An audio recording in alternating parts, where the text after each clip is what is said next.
बिस्मिल्लाहिर्रहमानिर्रहीम। Bank reconciliation statement question number 22।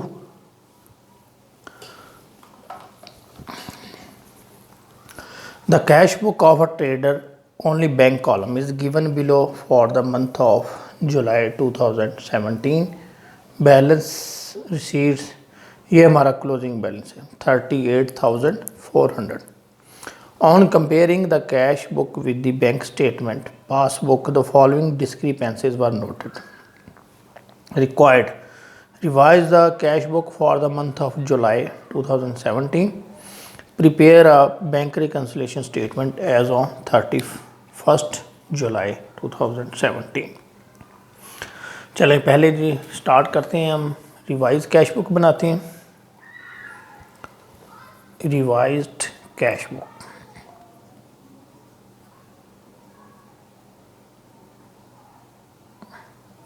और ये मंथ के एंड में बना रहे हैं हम एज ऑन 31st जुलाई 2017।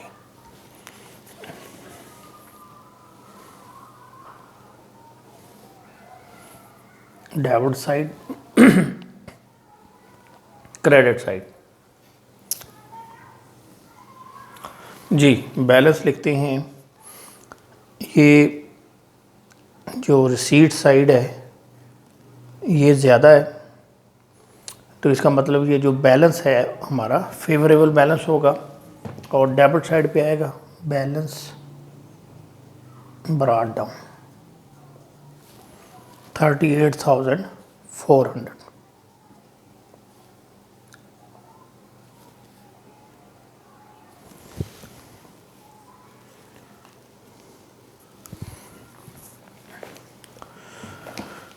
अभी स्टार्ट करते हैं। Bank charges of ₹400 shown on the bank statement have not been recorded in the cash book.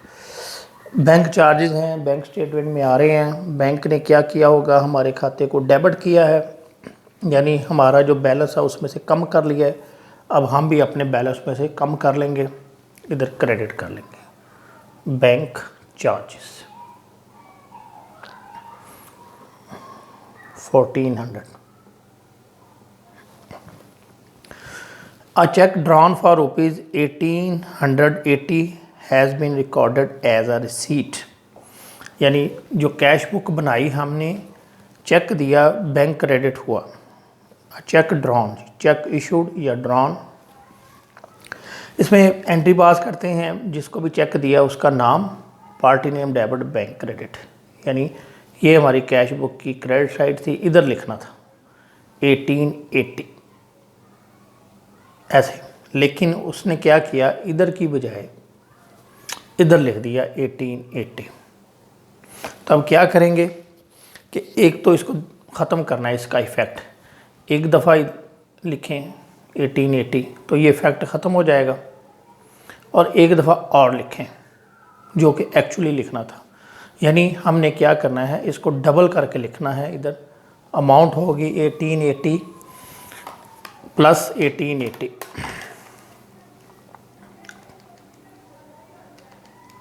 $3760 इधर लिखेंगे तो तब जाकर ये बैलेंस बराबर होगा। हम इधर लिखेंगे cheque wrongly recorded on receipt side.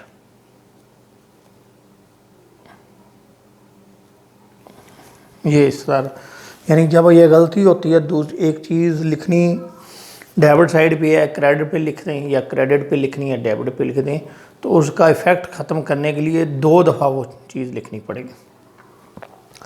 Third, a cheque for ₹720 has been return dishonoured by the bank but not return back in the cash book. जब भी कोई चेक डिसऑनर होता है या बिल ऑफ एक्सचेंज डिसऑनर होता है, तो हम पहले तो ये देखें, जब हम लेते हैं चेक जमा कराते हैं तो बैंक डेबिट करते हैं। अब हमने तो डेबिट कर लिया था इधर, लेकिन क्या हुआ, पता चला कि इस चेक के पैसे ही नहीं मिले, बैलेंस ही नहीं था उसके खाते में। तो अब क्या होगा, एंट्री पास होगी, यानी जिससे चेक लिया था उसका नाम डेबिट और bank credit.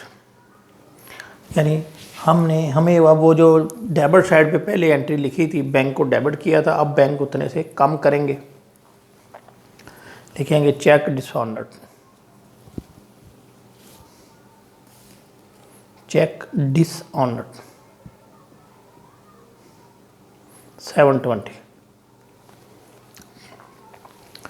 Fourth, the opening balance of the cash book should have been brought down as 58800 instead of 56280। अभी ये देखें, हमने ऊपर यहाँ नज़र मारें, क्वेश्चन के शुरू में जो बैलेंस लिखा हुआ है ये लिखा हुआ है 56280। वो कहता है कि इसकी बजाय कितना लाना चाहिए था, 58800, यानी हम कम लाएं, माइनस करें 58800 माइनस 56280, यानी हम जो बैलेंस हैं कम लाएं, अंडर कास्ट किया है हमने, पीछे से जो टोटल उठा के लाएं वो कम लाएं। अब क्या होगा कि यानी इस साइड पे ये जो ओपनिंग बैलेंस कितना लिखा है 56,280, लिखना था 58,800, इतना कम लिखा है, तो जितना कम लिखा है उतना और लिख दो तो वो टैली हो जाएगा। हम लिखेंगे adjustment of opening balance, adjustment of opening balance, और ये हो जाएगा 2520। और इधर लिख भी सकते हैं ब्रैकेट में 58800 माइनस 56280।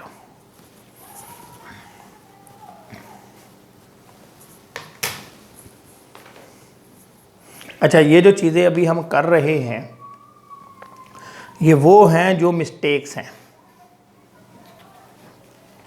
कुछ मिस्टेक्स हैं और कुछ वो चीज़ें हैं जो कि बैंक के पास हुई। जैसे पहली एंट्री है कि जो बैंक के पास हुई हमारे पास कैश बुक में नहीं हुई, और दूसरी ये जो अगली चीज़ें हैं ये हमारी एक जो मिस्टेक है कि ये जो रिसीट साइड पेमेंट साइड पे लिखना था लेकिन रिसीट पे लिखा, उसको हम ठीक कर रहे हैं। यानी दो काम ही हम करते हैं कि जो गलतियां होती हैं उसको दुरुस्त करते हैं अपनी गलतियों को, और जो चीज़ें बैंक ने सही की होंगी वो लिखते हैं। दूसरी पार्टी की जो गलतियां होंगी वो हम इधर नहीं लिखेंगे, उसको हम बैंक रिकन्सलेशन में लेकर जाएंगे। ये फोर्थ पॉइंट था। अब फिफ्थ पे आते हैं, 3 cheques issue to the supplier for ₹8,500 and have not been yet present. ये अनप्रेजेंटेड चेक्स हैं, इसको हम बैंक रिकन्सलेशन में लेके जाएंगे। इधर लिखे जा चुके हैं, एंट्री हो चुकी है।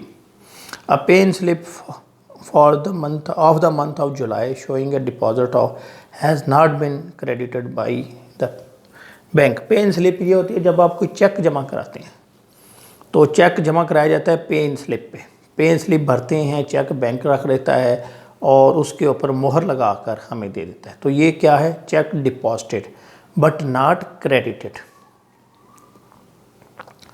और सेवन्थ एंट्री है, the bank has wrongly debited a cheque for ₹2,880 to the treasury account. ये बैंक ने गलती की है, तो गलती बैंक की गलती हम इधर नहीं लिखेंगे, इसको हम रिकन्सलेशन में लिखेंगे और बैंक अपनी गलती खुद ही दुरुस्त करेगा। हम सिर्फ रिकन्सलेशन में बैलेंस टैली करने के लिए उसको लिख देते हैं। तो ये क्या है, बैंक हैज़, ये भी रिकन्सलेशन में जाएगा। अब हम इसका बैलेंस करते हैं, देखते हैं कौन सी साइड ज़्यादा है।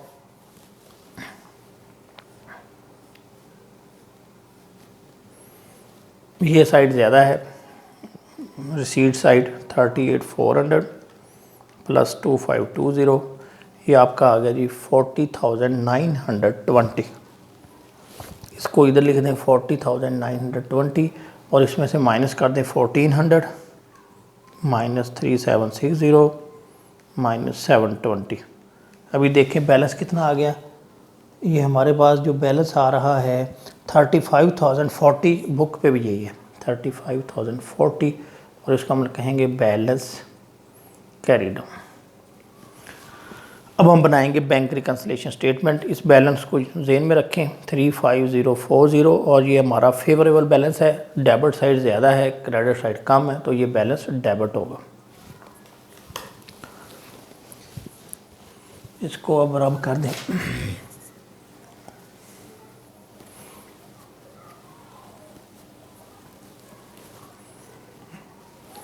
Bank reconciliation statement.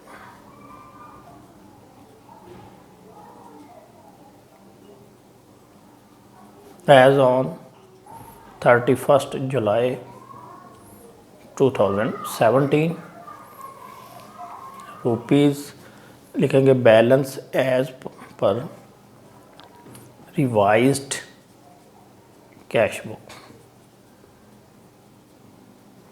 35040 और ये बैलेंस फेवरेबल था, डेबिट बैलेंस हो गया। अब चलें जी, अब हम देखते हैं कि कौन सी चीज़ें रह गई थी।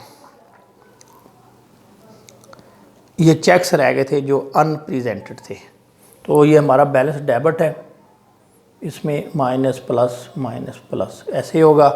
तो लिखिए हाँ जी, अनप्रेजेंटेड चेक्स दूसरी चीज़ है सेकंड, तो ये क्या होने हैं प्लस।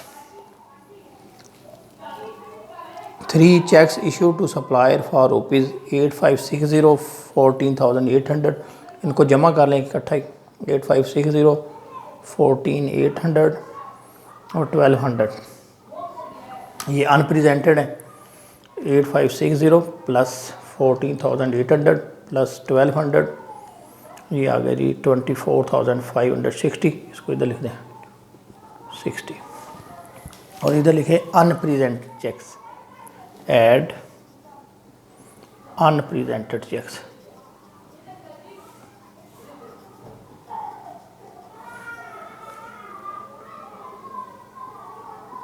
ये लीजिए, अब हम देखते हैं कि इसको क्यों ऐड किया है, ऐड क्यों हुए हैं। हुआ ये था कि हमारे पास पैसे पड़े थे, हमारा फेवरेबल बैलेंस था। फेवरेबल बैलेंस में से जब हमने चेक इशू किए तो उतने जो हैं हमने माइनस कर लिए, जिससे हमारा बैलेंस कम हो गया। अब ये चेक जो हैं बैंक के पास नहीं गए, हम कैश बुक कर रहे हैं, बैंक के पास प्रेजेंट नहीं हुए, तो बैंक ने अपने बैलेंस में से कम नहीं किए, क्योंकि बैंक उस वक्त कम करता है जब उसके पास चेक जाएंगे फिर बैंक पेमेंट करेगा, और हमारे खाते में से भी वो तभी माइनस होंगे। अब बैंक को तो नहीं हम माइनस कर सकते, कह भी नहीं सकते, क्योंकि जब तक उसके पास चेक नहीं जाएंगे वो खाते से माइनस नहीं करेगा। अब हम ये कर सकते हैं कि दिखाने के लिए कि अगर हम इसको, इन चेक्स को जो हम पहले माइनस कर चुके हैं, अगर इनको ऐड कर दें तो हमारा बैलेंस और बैंक का बैलेंस बराबर हो जाएगा। ठीक है, इस वजह से हमने क्या किया, बराबर दिखाने के लिए जो चेक हम इशू कर चुके हैं उनको ऐड बैक कर दिया। इसके बाद है जी, एक ये रह गया था कि अ पे इन स्लिप ऑफ द मंथ, ये मैंने आपको समझा दिया। पे इन स्लिप होती है कि जब आप चेक बैंक में जमा करवाते हैं अपने अकाउंट में, तो इस स्लिप को यूज़ करते हैं, पे इन स्लिप। बैंक क्या करता है, आपसे चेक ले लेता है और इस स्लिप के ऊपर स्टैंप लगा के आपको वापस कर देता है। अब ये आपके क्या अनक्रेडिटेड चेक्स हैं, और इसकी जो अमाउंट है ये जो 61,680 रुपये इतने के चेक से। अब क्या किया था आपने जब ये चेक जमा कराए थे, अच्छा पहले देख लें क्या करना है। ये पहला पॉइंट है माइनस, और इधर हम लिखेंगे less uncredited cheques, uncredited cheques. ये 61,680 के हैं। अब ये देखें आपका जो बैलेंस चल रहा है डेबिट, और ये ऐड हुआ, ये भी डेबिट, ये भी डेबिट बैलेंस। अब जो माइनस हो रहे हैं तो ये क्रेडिट है, ये चीज़ क्रेडिट है। अब आप क्या करेंगे, जब ये माइनस करेंगे 61,680 में से 59,600, तो ये आपका जो आंसर है वो आ जाएगा 2080।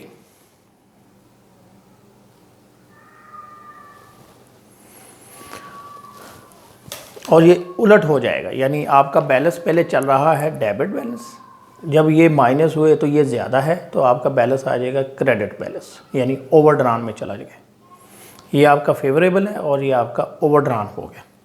अब आपने इसके मुताबिक चलना है। क्रेडिट बैलेंस ये अब मैं रब करूँगा,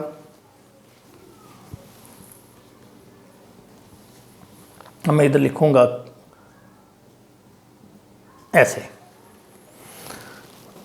अब लास्ट एंट्री है जो अभी हमने नहीं की, कि जिसमें बैंक ने गलती से ट्रेडर का जो अकाउंट है उसमें पेमेंट काट ली, डेबिट कर दिया उसके खाते को, गलती से करने किसी और के खाते से माइनस, लेकिन इसके खाते से, लेकिन ये तो अब ओडी हो गया, ओवरड्रान हो गया, तो ओवरड्रान में ये ऐड हो जाएंगे।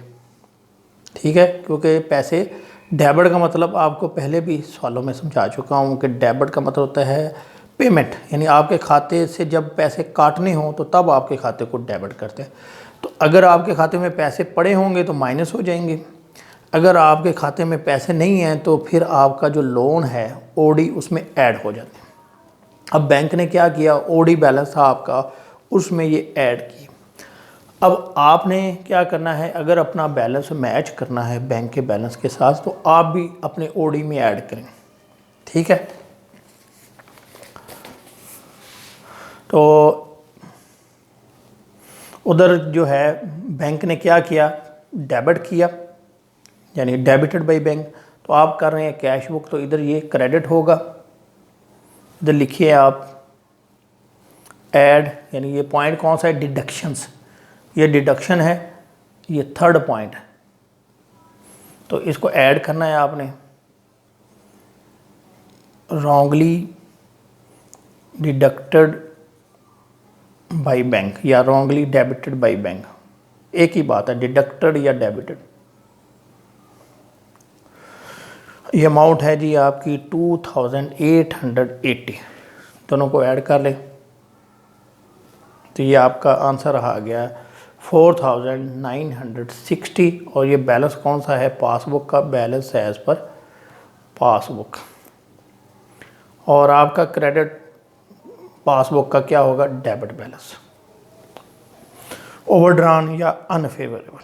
ठीक है जी, उम्मीद है आपको सवाल की समझ आ गई होगी। कोई चीज़ पूछने वाली हो तो आप कमेंट्स के ज़रिए पूछ सकते हैं। Thank you very much.